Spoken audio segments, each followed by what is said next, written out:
오늘 우리에게 주시는 하나님 말씀은 신약 성경 마태복음 1장 18절에서 25절 말씀입니다.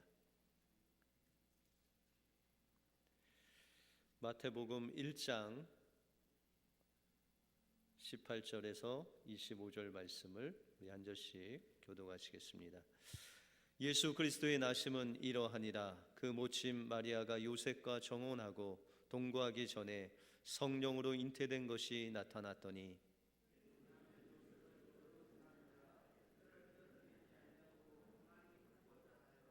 이 일을 생각할 때에 주의 사자가 현명하여 가로되 다윗의 자손 요셉아 내 아내 마리아 데려오기를 무서워 말라. 저에게 잉태된 자는 성령으로 된 것이라.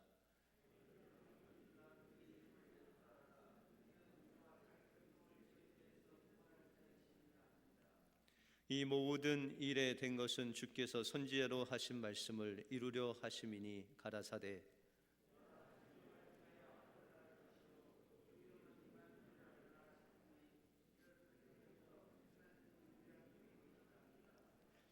요셉이 잠을 깨어 일어나서 주의 사자의 분부대로 행하여 그 아내를 데려왔으나 아들을 낳기까지 동침치 아니하더니 나음의 이름을 예수라 하니라.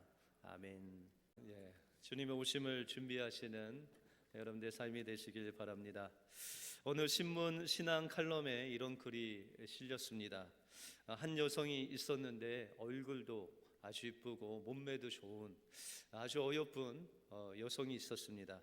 그러나 그에게도 약점이 하나 있었는데 어느 순간에 머리숱이 계속 빠지는 것이었습니다. 그리고 눈썹이 빠지더니 눈썹이 아예 없어지는 일이 생겼습니다. 그래서 눈썹에 컴플렉스를 가지고 있었던 그는 이 눈썹을 늘 짙게 바르고 그렇게 다녔습니다. 그러던 중에 그가 좋아하는 연인이 생겼고 급기야 이제 결혼에 이르렀습니다. 그런데 이 여인이 결혼을 한 이후에도 그 컴플렉스 때문에 이 눈썹을 제대로 그 남편에게 보여주기가 싫어서 3년 동안 그것을 가리고 살았습니다. 목욕을 할 때도 세수를 할 때도 늘 남편이 없는 가운데 눈썹을 그려야만 됐고 3년이 지났습니다. 그런데 이 남편의 사업이 그만 부도를 맞이하는 바람에 연탄 배달을 이 남편과 함께 시작했습니다. 니엇과 한 대를 사서 남편은 연탄을 싣고 앞에서 끌고 아내는 뒤에서 밀고 그런 연탄 배달을 하는 중에 어느 추운 겨울날 이 니엇거에 있던 연탄 위에 있던 그 가루가 날려서 그 아내의 얼굴을 뒤덮이게 되었습니다.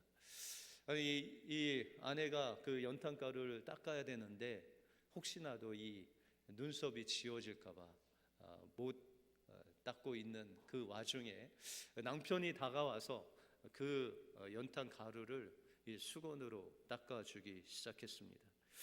이제 내 비밀이 탄로 났구나 라고 생각했는데 이 남편이 그 연탄 그 가루로 인해서 눈물이 막 흐리고 또 얼굴이 막 뒤범벅 됐는데 불구하고 그 연탄 가루를 잘 이렇게 수건으로 털어주는데 눈썹을 피해서 치워주는 거예요. 그 눈물도 다 닦아줬는데 눈썹만은 건드리지 않았습니다. 알고 보니 이 남편이 예전부터 그 비밀 컴플렉스를 알고 있었는데 혹시라도 이 아내가 마음이 상할까 봐 모른 채 하고 있었던 것입니다. 여러분들 사랑이라는 것은 다른 사람의 그 허물을 덮어주는 겁니다. 그 다른 사람의 약점, 다른 사람들의 그 컴플렉스를 자신의 컴플렉스 같이 또 감싸주고 안아주고 덮어주는 그것이 바로 사랑이다라는 것이죠. 예수님도 우리에게 우리의 컴플렉스, 우리의 죄를 덮어주시기 위해서 대신 예수님께서 그 십자가에 피를 흘리심으로 우리의 모든 죄를 덮어주시고 그냥 우리는 그 예수님만 영접하면 그 죄에서 그 컴플렉스에서 노임을 받는 놀라운 은혜를 우리에게 공급해 주셨습니다. 그러므로 성탄으로 우리에게 오시는 그 주님을 맞이하기 위해서 주님께서 우리에게 베푸신 그 사랑을 이웃에게 나눠줄 때, 이웃의 그 허물을 덮어주고 감싸주고 또한 안아줄 때 주님께서 오신 그 성탄을 맞이하는 놀라운 은혜가 여러분들 삶 속에 임할 줄 믿습니다. 이 은혜가 여러분들의 것이 되시길 주님의 이름으로 축원드립니다. 오늘 본문을 통해서 성탄을 맞이하는 우리에게 필요한 것은 무엇이고 또 우리의 삶이 어떤 삶이 될 때 성탄으로 오신 그 주님을 맞이할 수 있는지 오늘 본문을 통해서 살펴보겠습니다. 먼저 우리가 성탄을 준비하기 위해서는 허물을 덮는 주님의 사랑을 경험해야 됩니다. 오늘 본문에 보시면 요셉의 아내 마리아가 아이를 잉태한 사건으로 시작합니다. 여러분들 오늘 18절에 보시면 예수 그리스도의 나심은 이러하니라. 그 모친 마리아가 요셉과 정혼하고 동거하기 전에 성령으로 잉태된 것이 나타났다라고 말씀하고 있습니다. 여러분들 여기서 정혼이라는 것은 우리의 약혼과 달리 법적으로 결혼이 된 것입니다. 법적으로 결혼을 했다라는 법적인 결혼을 한 상태가 바로 정혼입니다. 그래서 오늘 20절에 보시면 주의 사자가 요셉에게 말하기를 요셉아 내 아내 마리아 데려오기를 무서워 말라. 뭐라고요? 내 아내 마리아 데려오기를 무서워 말라. 이미 이 정혼한 상태는 법적으로 결혼했지만 함께 살지는 않았지만 그러나 그의 아내가 이미 된 상태가 바로 정혼의 상태다라고 그렇게 말씀하고 있다는 것입니다. 그런데 이제 정혼을 하고 보통은 우리가 약혼을 하고 뭐 1년 있다 결혼할 수도 있고 또 2년 있다 결혼할 수도 있는데 이 당시도 정혼을 하고 얼마 기간이 있다가 이제 아내를 맞이할 수 있는 집이 다 완성되고 준비가 되면 이제 두 번째 결혼식을 합니다. 그래서 정혼할 때 결혼식을 하고 정혼한 후에 이제 아내를 집으로 모셔 드릴 때 결혼식을 하는데 그 전에 이 아이가 잉태된 표시가 났다. 여러분들 아이를 갖고 아이를 가졌다라는 표시가 나려면 한 몇 개월 정도 지나면 되죠? 한 임신 5개월, 4, 5개월 되면은 표시가 나지 않습니까? 이와 같이 정말 이 요셉에게 있어서는 안 될 일이 일어나게 된 것이죠. 아내와 이제 같이 살지도 않았는데 아내가 아이를 임신했다는 것이죠. 그러면 요셉의 태도는 무엇일까요? 19절에 보시면 그 남편 요셉은 의로운 사람이라 저를 드러내지 아니하고 가만히 끊고자 하여라고 말씀하고 있습니다. 성경에 요셉을 가리켜 의로운 사람이다라고 그렇게 말씀하고 있습니다. 여러분들 구약 성경에 보시면 의로운 사람, 의롭다라고 칭함을 받는 사람들이 여러 나오죠. 그래서 여러분들이 잘 아시는 뭐 노아나 아니면은 에녹이나 고난을 많이 받은 욥 같은 경우에 하나님께서 그 사람은 의로운 사람이다라고 그렇게 지칭을 해 주시죠. 그런데 이 요셉도 그 중에 하나 정말 하나님을 잘 믿는 가운데 하나님께서 그를 의로운 사람이다 칭할 정도로 그렇게 하나님의 말씀대로 사는 사람이 바로 요셉이었다라는 것이죠.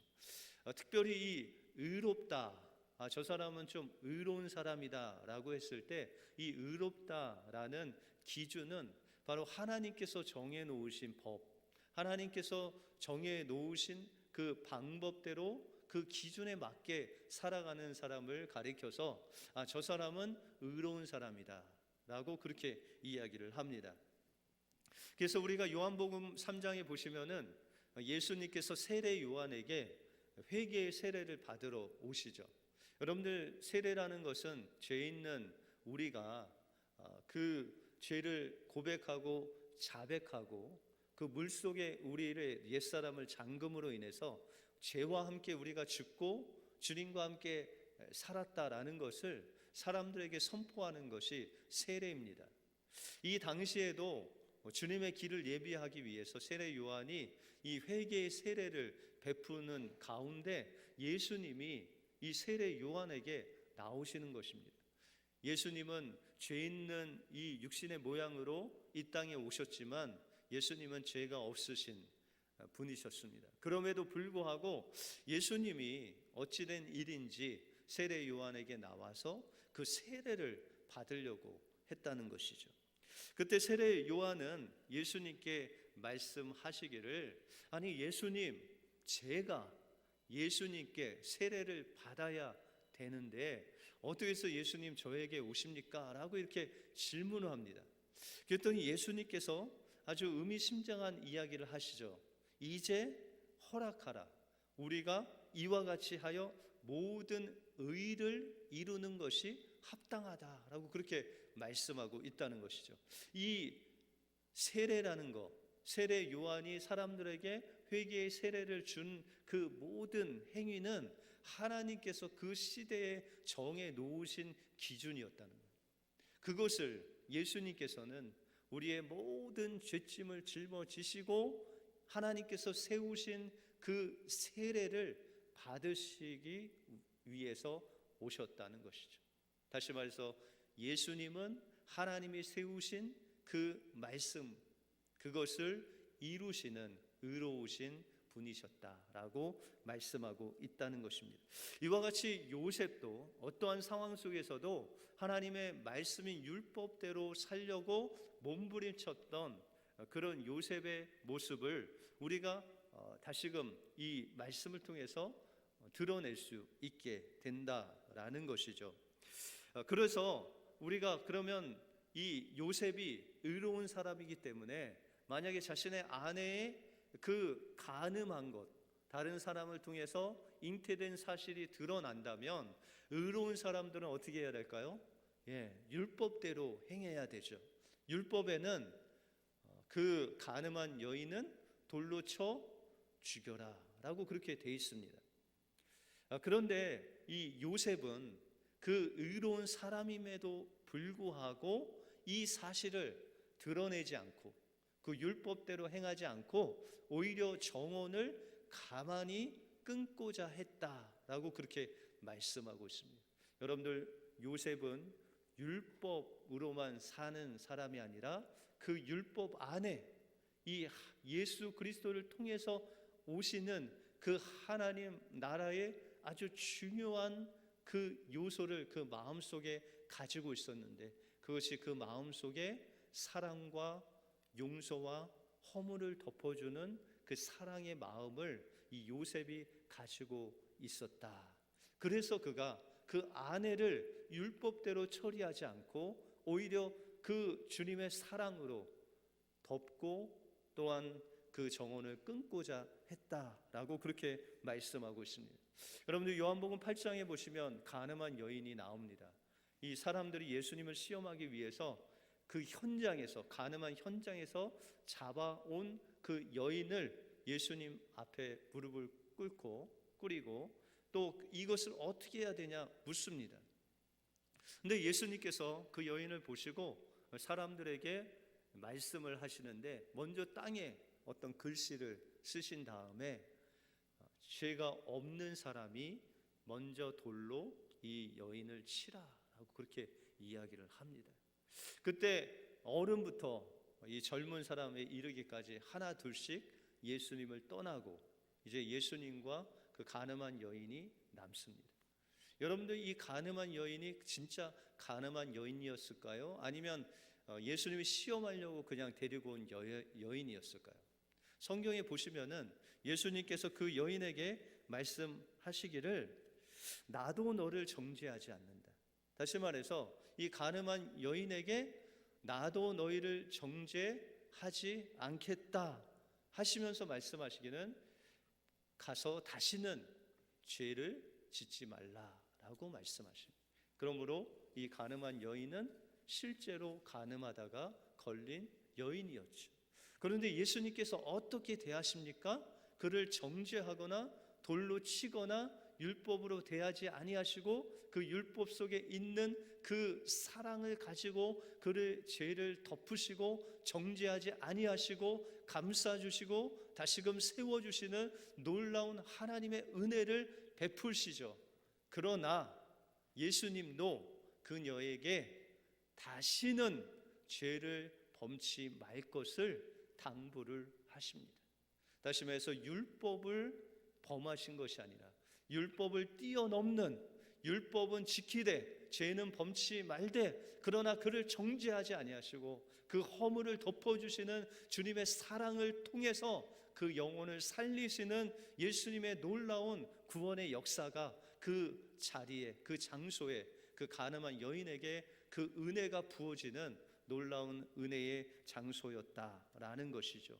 그러므로 주님은 죄인은 사랑하시되 죄는 미워하심으로, 그러므로 우리의 삶 속에서 날마다 이 죄와 영적인 싸움은 하되 죄인들의 허물은 주님의 사랑으로 덮고 또한 감싸주고 세워주고 생명의 소중함을 알아서 그를 존중히 여기는 놀라운 하나님의 사랑을 베풀 때 우리는 그 주님의 그 오심 성탄을 맞이할 수 있다는 것입니다. 어느 음악회에서 오케스트라를 지휘하는 그 한 청년이 있었습니다. 근데 그 청년의 집이 너무 가난해서 이 지휘자의 옷, 그 예복을 입는데 너무 낡아서 그냥 건드리면 찢어질 정도로 그런 낡은 지휘자 예복을 가지고 있었습니다.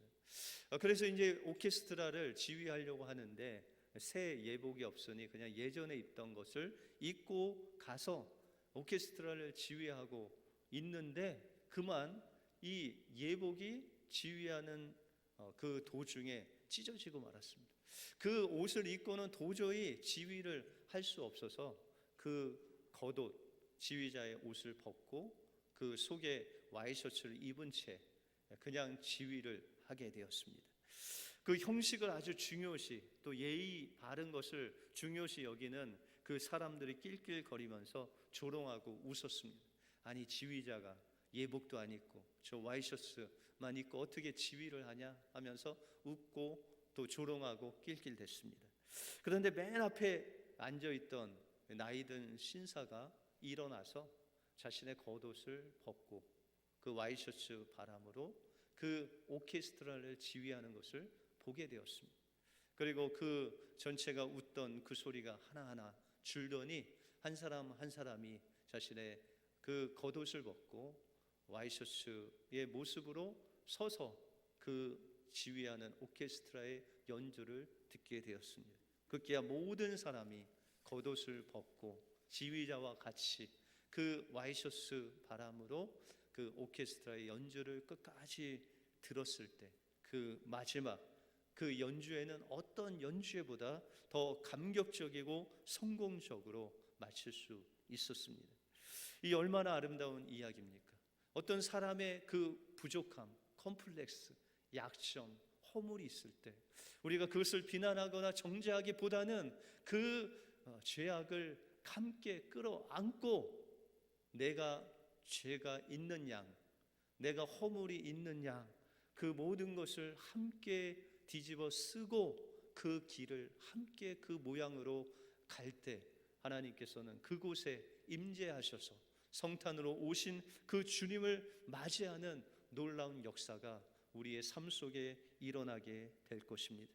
이 성탄의 계절에 다른 사람의 허물을 내 허물과 같이 여기고 비판하거나 정죄하지 않고 오히려 사랑과 용서와 감싸줌과 생명을 소중히 여김으로 성탄으로 오시는 그 주님을 기쁘게 맞이하시는 여러분들의 삶이 되시길 주님의 이름으로 축원드립니다. 다음으로 우리가 성탄을 준비하기 위해서는 하나님의 은혜를 경험해야 됩니다. 이렇게 아내의 허물을 덮어주는 정혼을 파기하려는 요셉에게 주의 사자가 찾아오게 됩니다.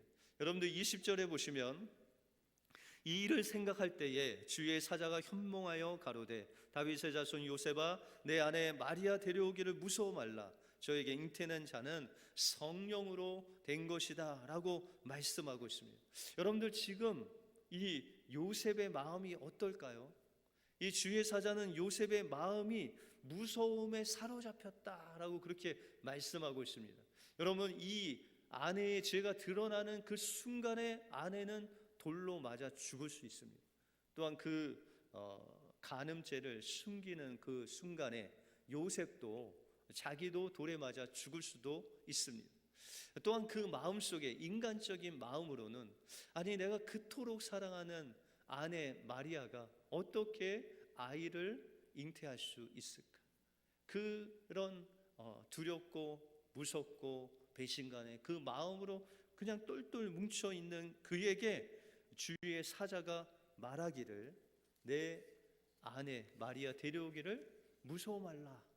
그 잉태된 아이는 바로 성령으로 된 것이다 라고 그렇게 말씀하십니다.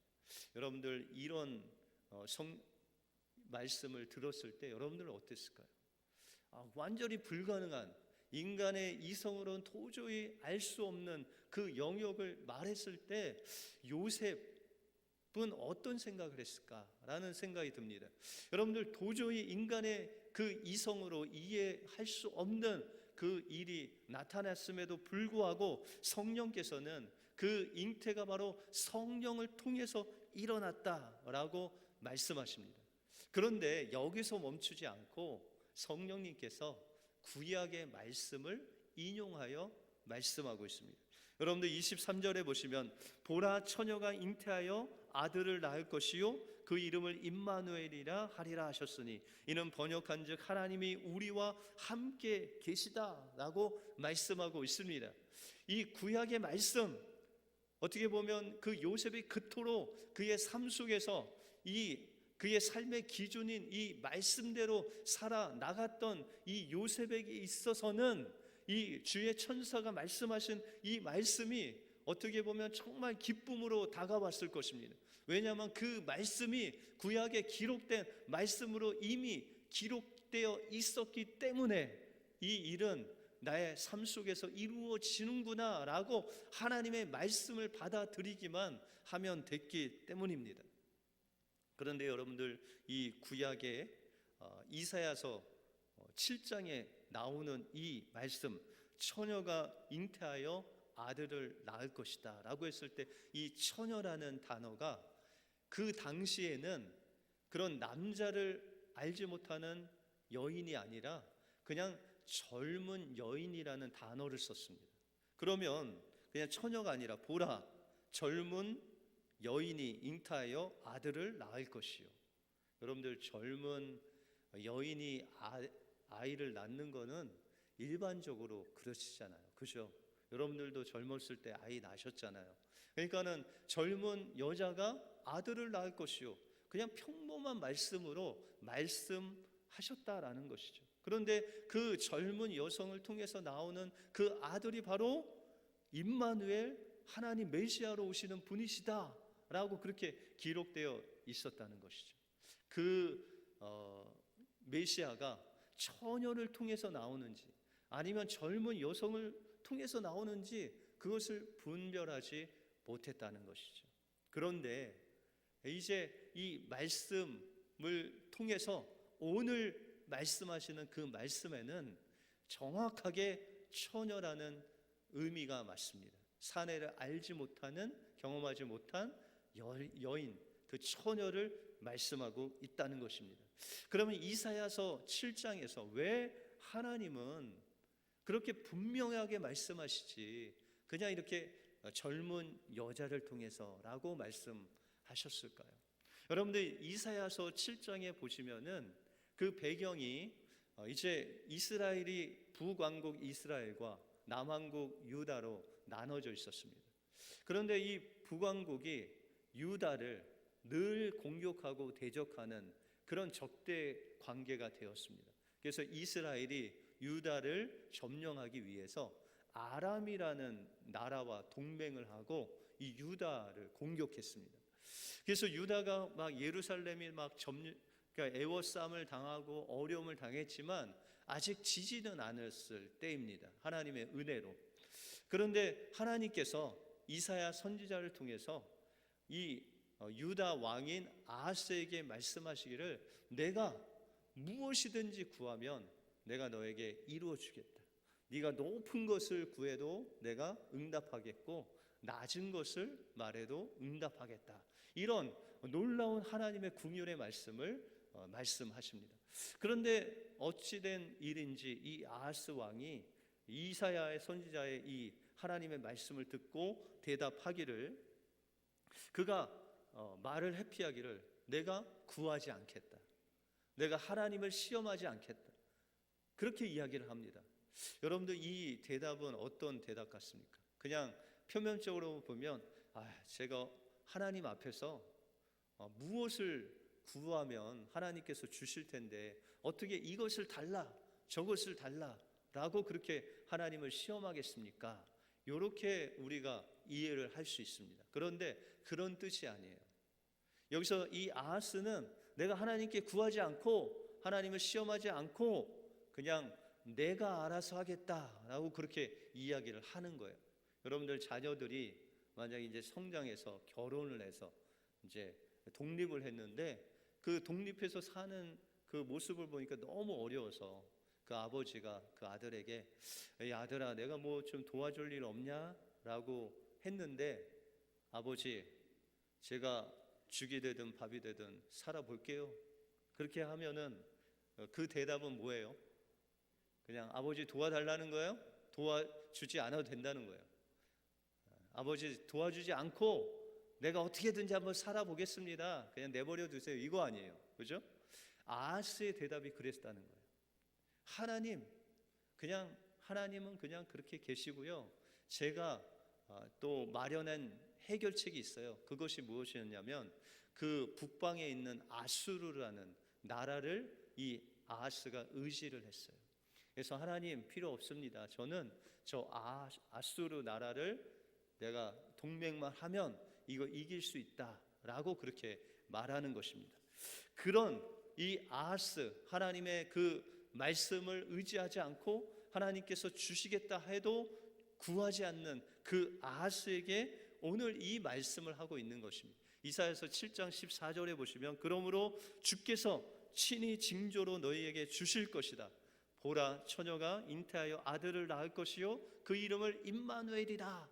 내가 그 북이스라엘과 아람이 아무리 공격해 올지라도 하나님께서 보내신 그 메시아를 통해서 너희와 함께 할 것이고 너희를 승리케 할 것이다 라고 하셨는데, 아하스가 볼 때에는 이 말씀이 정말 메시아의 말씀으로 다가오지 않고 그 처녀를 통해서, 동정녀 마리아를 통해서 오시는 그 메시아로 오시는 그 메시아를 기다리는 말씀이 아니고 그냥 흘러 지나가는 그런 말씀으로 이 아하스에게 다가왔었다는 것이죠. 그런데 오늘 본문에는 이 요셉은 하나님 말씀을 사모함으로 기다리는 그런 자에게는 하나님 말씀이 그냥 일반적인 말씀으로 다가오는 것이 아니라 그에게 그의 상황과 그의 삶 속의 그 어려움을 해결하는 말씀으로 다가왔다는 것이죠. 그 처녀가 잉태하여 아들을 낳았는데 그 아들이 바로 하나님께서 보내실 메시아이신 임마누엘, 하나님이 우리와 함께 하시는 그 하나님으로 이 땅에 오시는 메시아 예수라는 것으로, 그 말씀으로 정확하게 이 요셉에게 다가왔을 때 그는 그 모든 것을 능히 이길 수 있는 그 능력이 바로 이 말씀을 통해서, 바로 하나님이 주시는 은혜의 말씀을 통해서 그에게 공급되는 놀라운 역사가 일어나게 되었다라고 말씀하고 있습니다. 그래서 오늘 24절에 보시면 요셉이 잠을 깨어 일어나서 그의 주의 사자의 분부대로 행하여 그 아내를 데려왔다라고 그렇게 말씀하고 있습니다.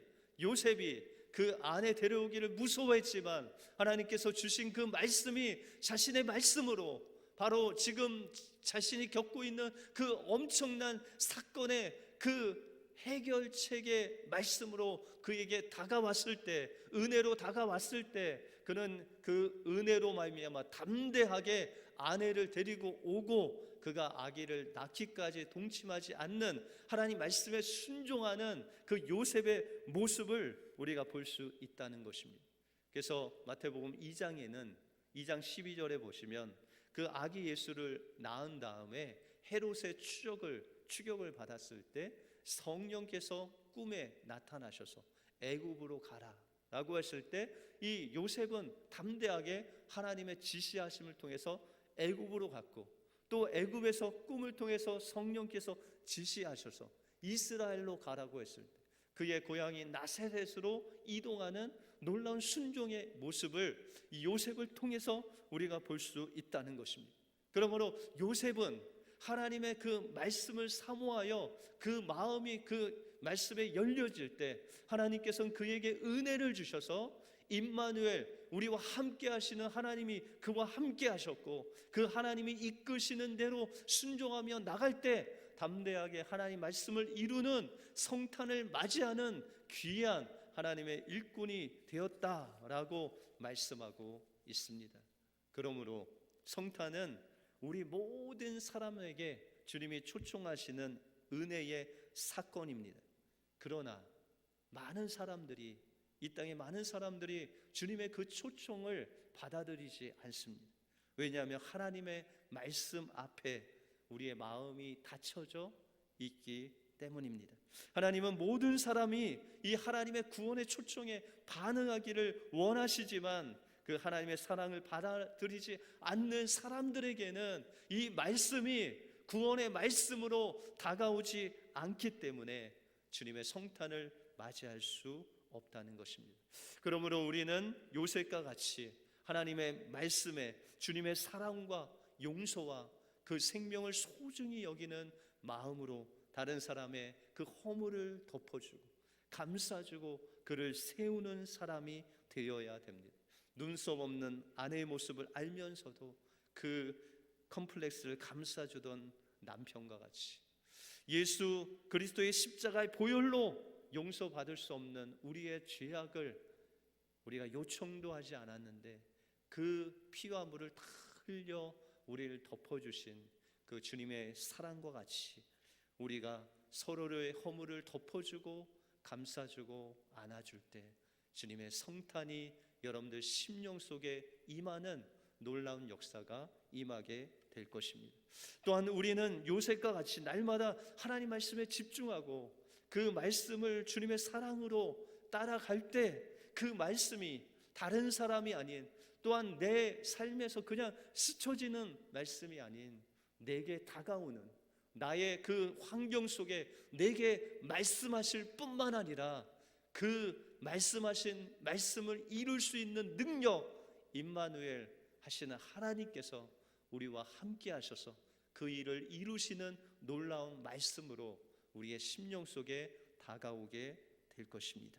그 임마누엘 되신 그 예수님을 주님의 그 사랑으로 사랑하고 그 말씀을 사모함으로 주님께서 여러분들의 삶 속에 함께 하심으로 성탄을 기쁨으로 맞이하시는 여러분들의 삶이 되시길 주님의 이름으로 축원드립니다. 기도하겠습니다. 하나님 감사합니다. 오늘도 대강전 셋째주를 맞이해서 요셉의 삶을 통해서 그의 삶의 그토록 어려운 삶 속에서도 그는 매일매일 삶 속에서 하나님의 말씀을 따라갔고 그 말씀 속에 있는 그 한없는 주님의 마음인 그 용서하고 허물을 덮어주고 또한 감싸주는 그 진정한 사랑이 그 안에 있었고, 또한 하나님의 은혜를 누리기 위해서 날마다 하나님의 말씀대로 살려고 하는 그 요셉의 삶 속에 말씀을 그 심령 속에 주시고 이룰 수 있는 임마누엘 하나님으로 함께 하신 그 주님께서 오늘도 주님을 사모하고 하나님 말씀대로 살려고 몸부림치는 우리 은혜 가족 위에 함께하여 주셔서 임마누엘 하나님, 우리와 함께 하시는 하나님으로 능히 그 말씀을 이루고 남는 귀한 성도들 되어서 성탄의 계절에 주님을 맞이하는 복된 심령들 되게 하여 주시옵소서. 모든 것 주님께 감사드리오며 예수 그리스도 이름으로 기도하옵나이다. 아멘.